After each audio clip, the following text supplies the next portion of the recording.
بسم اللہ الرحمن الرحیم۔ دوستوں، بہنوں، بھائیوں اور بزرگوں، آج ہم سورہ النساء کی آیت نمبر 133، 134 اور 135 اور 136 تک کا بیان کر رہے ہیں، تفسیر بیان کر رہے ہیں۔ 133 میں اللہ تعالیٰ فرماتا ہے، اور اللہ ہی کا ہے جو کچھ آسمانوں میں ہے اور جو کچھ زمین میں، اور اللہ کافی کارساز ہے۔ اے لوگوں، اگر وہ چاہے تو تمہیں لے جائے اور دوسروں کو لے آئے، اور اللہ اس پر قادر ہے۔ تو دوستو، اللہ تعالیٰ اس آیت میں یہی فرماتا ہے کہ تم اللہ کی بندگی کرو اور اللہ تجھے جو چاہتا ہے کو کرتا ہوں، میری عطا کے لیے صرف میرا فرما دینا کافی ہے، میرے عزام کے لیے کافی، میرا فرما دینا کی کافی ہے۔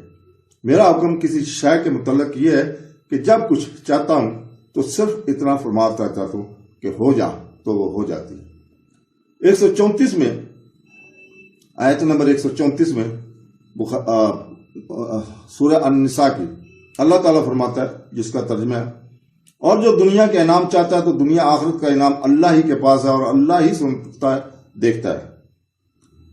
اس کا معنی یہ ہے کہ جس کو اپنے عمل سے دنیا مقصود ہو تو وہ دنیا ہی پا سکتا ہے، لیکن وہ ثواب آخرت سے محروم رہتا ہے۔ اور جس نے عمل رضا الہی اور ثواب آخرت کے لیے کیا ہو تو اللہ تعالیٰ دنیا اور آخرت دونوں میں ثواب دینے والا ہے۔ تو وہ شخص اللہ تعالیٰ سے فقط دنیا کا طالب ہو، وہ نادان اور کم ہمت ہے۔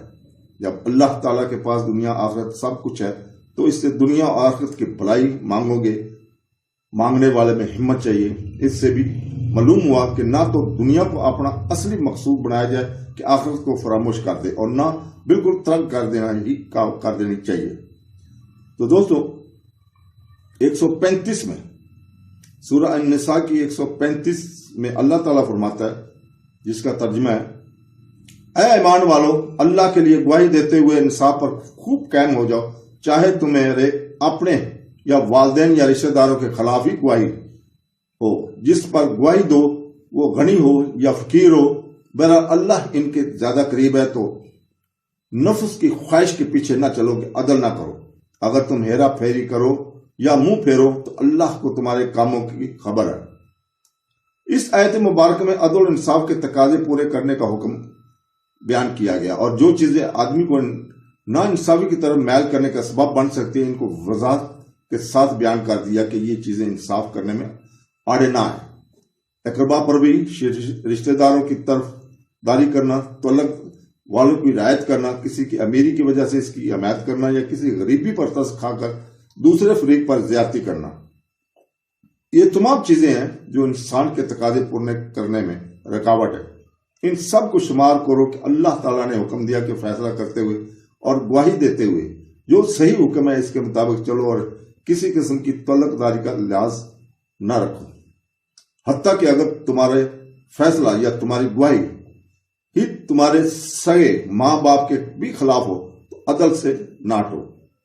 136 میں اللہ تعالیٰ فرماتا ہے، جس کا ترجمہ ہے، اے ایمان والو، اللہ اور اس کے رسول پر اور اس کتاب پر اس نے اپنے رسول پر اتاری اور اس کتاب پر جو اس سے پہلے نازل کی، ان سب پر ہمیشہ ایمان رکھو، اور اللہ اور اس کے فرشتوں اور اس کی کتابوں اور اس کے رسول اور قیامت کو نہ مانے تو وہ ضرور دور کی گمراہی میں پڑ جائے گا۔ یہاں اہل ایمان کو مخاطب کر کے فرمایا ہے، ایمان والو، ایمان لاؤ۔ اگر یہ خطاب حقیقی مسلمانوں کا ہوا تو اس کا معنی ہوگا کہ ایمان پر ثابت قدم رہو، اور اگر یہ خطاب یہود و نصارہ سے ہو تو معنی یوں ہوں گے کہ ایسے بعض کتابوں اور بعض رسولوں پر ایمان لانے والوں، تم مکمل ایمان لاؤ، یعنی تمام کتابوں اور تمام رسولوں پر، جن میں قرآن پاک اور محمد صلی اللہ علیہ وسلم بھی داخل ہیں۔ اور اگر یہ خطاب منافقین سے ہو تو اس کے معنی یوں ہوں گے کہ اے ایمان کا ظاہری دعویٰ کرنے والوں، اخلاص کے ساتھ ایمان لے آؤ۔